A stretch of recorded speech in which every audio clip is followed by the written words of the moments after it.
Tipo, já fui em lugar na Grécia que estava com final de neve nas montanhas e já estava muito frio.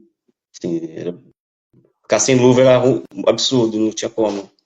E eu fico imaginando as condições, por exemplo, vai fazer um reparo, né? Você trabalhar com a resina nessa temperatura, a questão da cura, né? Que você vai precisar colocar todo aquele sistema, né, de aquecimento, né? Uma manta para poder fazer a cura e depois dar o acabamento. Deve ser bem mais, né? Deve ser não, é mais complicado do que aqui no Brasil, que a gente não tem essas temperaturas extremas. Tem, o Brasil